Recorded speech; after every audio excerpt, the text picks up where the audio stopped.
dark. It's so cold. Already. We should did our video. I know. We don't have a lot of time. No. But I think it's important what we need to talk about. Yeah. I do. Having respect for self, or teaching your children to have self-respect. It's important. Because when you teach your children how to have respect for self, and we're not talking about teaching them how to be entitled or No. to have a sense of entitlement or to be conceited or arrogant. What we're talking about is being self-respecting. Right. Because when you learn how to respect yourself, when you have that kind of value and a moral instilled in you, then you respect others.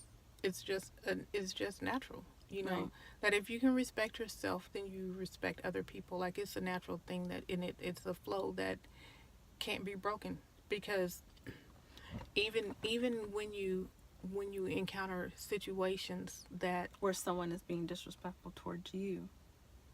because you have so much respect for yourself, you still carry yourself in a way where you come out of that situation blameless.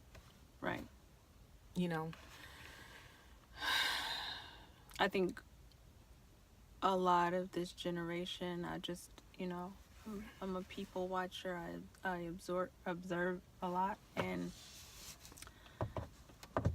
it really bothers me to see young kids being disrespectful to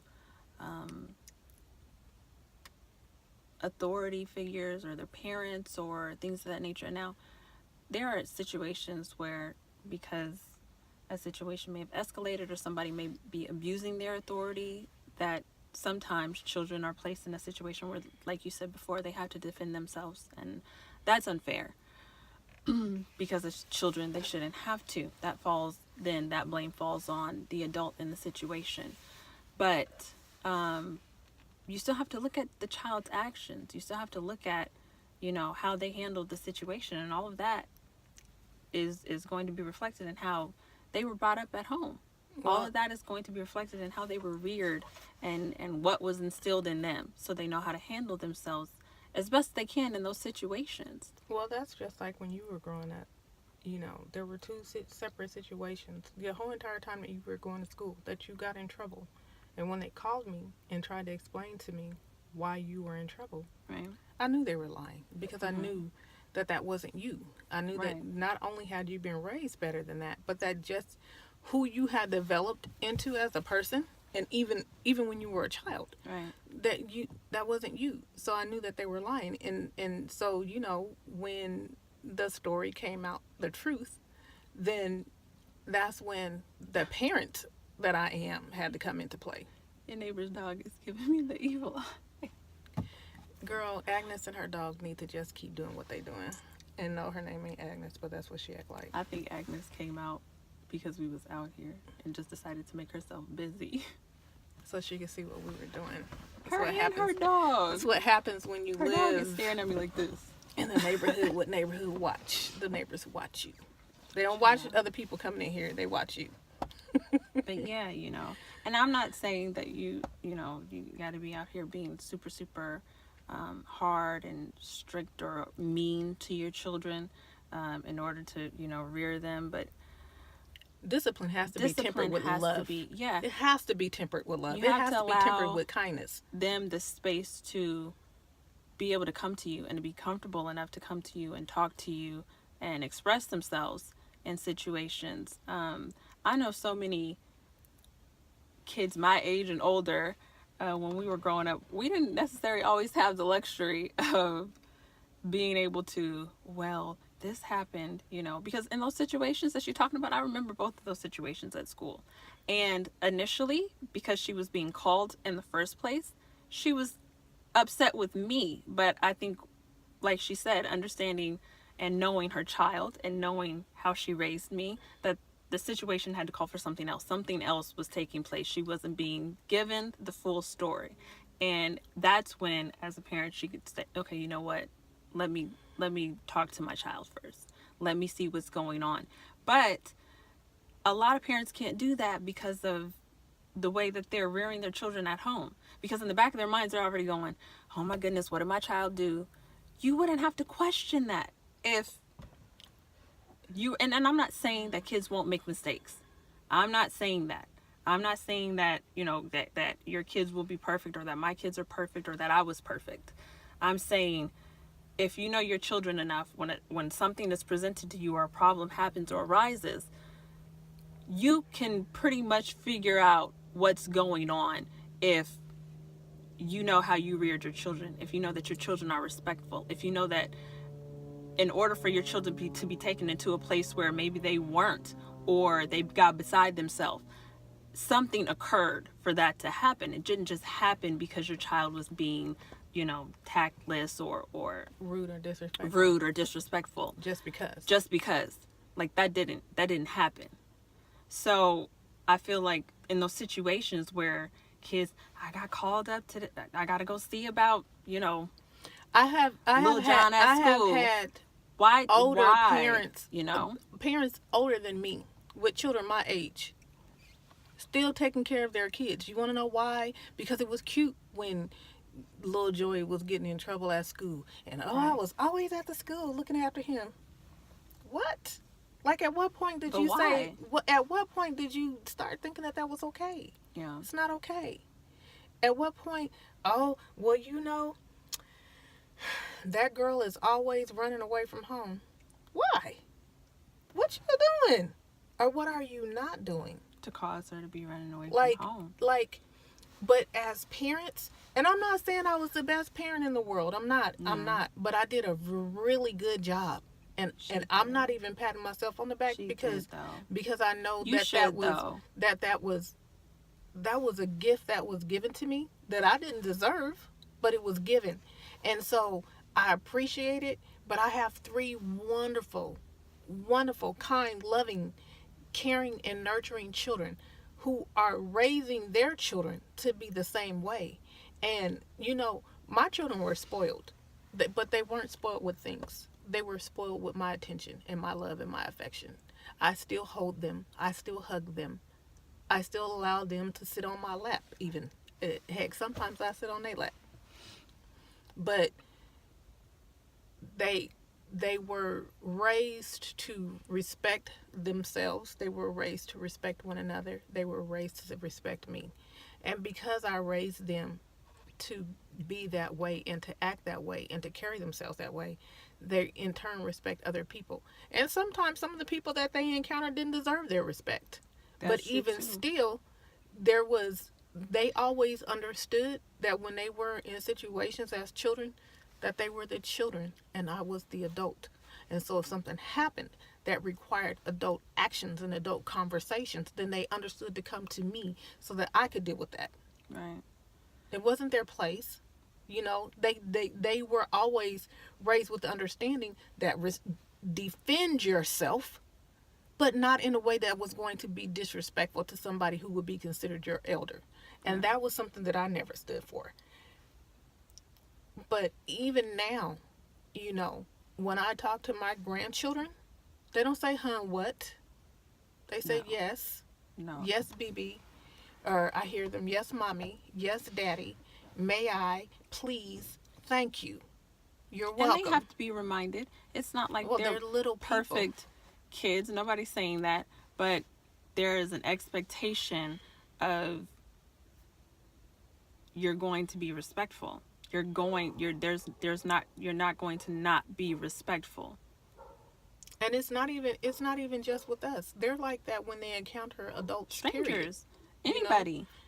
And again, there's no pat on the back because we fully understand the gift that we have been given, because the situation could be there's different. No pat on the back. For me, my pat on the back is when I see my child without my coaching or input being respectful to someone, showing that person respect. Unless they disrespect them, then we handle those situations accordingly.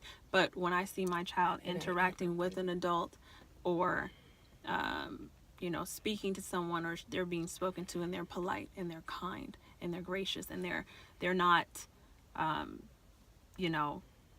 disrespectful And I or will tell you, rude or sometimes brushing people off or I'll be smug. wanting my grandkids to give people to smush their face and to give them the cold shoulder because that person deserves it. I don't care who it is. Sometimes I'll be wanting it. But you know what? At the end of the day, I have to understand and appreciate the fact that they are respectful little people and that they will always be respectful little people because that's what they're being taught. But the only reason why they're able to be taught that is because their parents were taught that. Yeah. And that's it.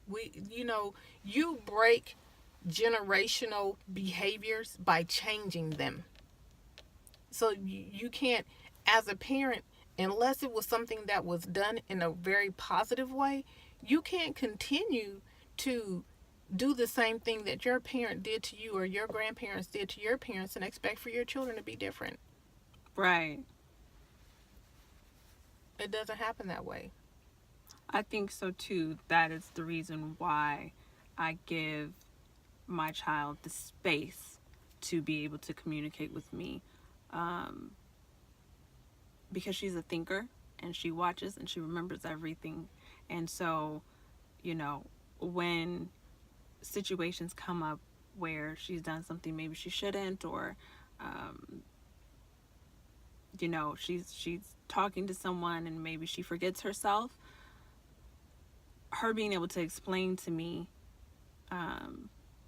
maybe her thought process at the time or how she was feeling or how the situation may have made her feel is important to me. But then it's always followed by, but this is what we do, this is how, so you need to be mindful of that. You need to be, you need to have that in the forefront of your mind at all times. And so I think just making sure that, like she said, that rearing is met with love and kindness and consideration and compassion, because you remember what it was like when you were a kid. Well, it reminds me getting in trouble for things. It reminds me of that verse in scripture that says, "With loving kindness have I drawn thee." See, if our Creator was the kind of being that did this whole, like your slave masters did, I'm going to enslave you and I'm going to beat you and I'm going to cut you up and I'm going to do all of this stuff in order to make you obey me, that doesn't create love. That doesn't create a relationship that's built on trust and honor and respect. It doesn't do that. And as parents, we have to be the same way. Like I spanked my children. I'll be the first one to admit it, but I didn't beat my children down, and I didn't beat them down mentally or physically. And you want to know why? Because I didn't want them to have respect for me based on fear. I wanted them to have respect for me based on the fact that I respected them and I showed them love and kindness. Period. They were punished, but they were also rewarded. And so we have to learn how to find that balance in training up our children so that when they have children, that example has already been set for them. Yeah. And just not accepting behaviors as normal because, nowadays we think that it's okay. Like that's okay. It's okay for your kids to be cursing you out at 2 and 3 years old, or it's okay for little Dion to be at school fighting all the time, cutting up. It's okay for him to be talking to teachers like he don't have no common sense, or like he don't have no self-respect. You shouldn't be afraid to go in the grocery store with your children. Or that. Like, that baffles the heck out of me. Every time I talk to people, older people, younger people, whatever, they say, "Oh, you know what? I don't like going to the store with my kids." They're your children. You should feel free to go with your children anywhere in the world, unless it's somewhere that they shouldn't be. The only reason why I don't like going to the grocery store with my kids is because I just don't like the car seats, the in and out the car stuff. I mean, we got it down to a science, but it's still irritating. Outside of that, it don't have nothing to do with their behavior. Exactly. I just don't like going to the grocery store. But you understand what I'm saying? Like, I hear parents that say that. I remember when you guys were growing up, and some of my cousins would be like, "Girl, don't take them to the store." Why not? My kids go with me everywhere I go. They do. And you know what? They know how to act when we get inside of these places. My kids stay ready to go. Bye-bye. Liv, you ready to go? Yes, mommy. But see, that's because they already understand.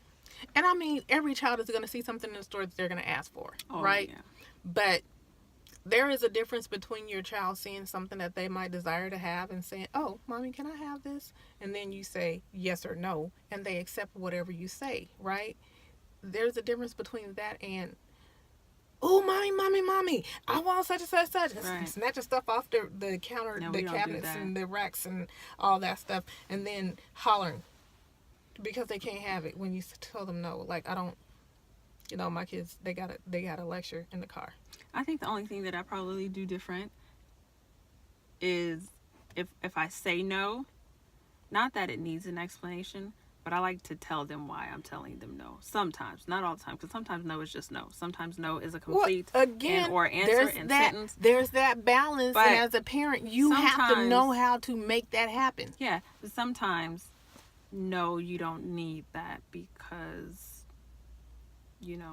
it's not necessary. It's the maybe another time or maybe another day. Sometimes it's not even no. Sometimes it's just not right now. Well, because it's not what you need right now. I think it's just finding a balance. And because this is sometimes, something that I've done before is when you say no just because I say so. Children don't understand that. Yeah. Children don't understand that. So you do have to explain yourself. Sometimes you do say no and it is just because I say so. But you have to explain the why you're saying so. Yeah. You can't just say, no, you can't have that, and don't ask me why. I mean, like, don't ask me why. But you still have to be like, no, you can't have that, and this is the reason why I'm not going to allow you to have that. Right. Because, no, they don't ask me why. But if I tell Olivia, Mommy said, no, you can't have that right now. Yes, Mommy. That's 9 times out of 10, that's what I get. If she fusses a little bit more after that or whatever, then we try to rectify the situation depending on how she decided she wanted to act. But you know what? Because of it. Liv is slick. Liv is slick. See, this is what Liv do. She'll ask and you say no. So then she'll go ask her dad. Yeah. Oh, she gets on my nerves. Or she'll wait 10 minutes later because she think you forgot. And then she'll say. And then she'll ask you again. Yeah. I love my grandbabies. I got some good grandbabies. I got good grandbabies just like I have good children. I tried to be the best parent to them that I could possibly be. And all I'm saying is that at the end of the day, his dog a little vicious. You have to find the balance to raise your children to be self-respecting and to have values and to have morals. To wait to go into the house until his dog is around the corner. Girl, you know what? He can barely hold on to this dog, you guys. That's why, outside the fact that I'm allergic and I think they're disgusting, that's why I don't do pets. Because you can't control their behaviors. People will tell you, oh, they don't bite. I've seen people whose pets turn on them after 12 or 13 years. They're animals. And so that's what, at some point in time, you have to expect their animalistic behaviors to become, because that's naturally who they are, just like we're humans. We should naturally be humans. Yeah. It's gone. We can go in the house now. Yeah. I love you, Ladybug. Teacher, I love you too. Teach your kids to have self-respect, and then you won't have to worry about them being disrespectful to other people, especially not, figures of authority. And I'm not saying like that they need to only respect them because of who they are or a badge that they wear or any of that, But there is a certain level of respect that between people is usually expected. And if someone, does something to lose that respect, then that's on them. But typically you don't meet people and automatically are extremely disrespectful. Or, I saw this meme that said it's okay to speak to people when they walk past you. And it really is. I think that that's the most disrespectful thing a person could ever do. Especially when you make eye contact. It's okay to say hi. It really is.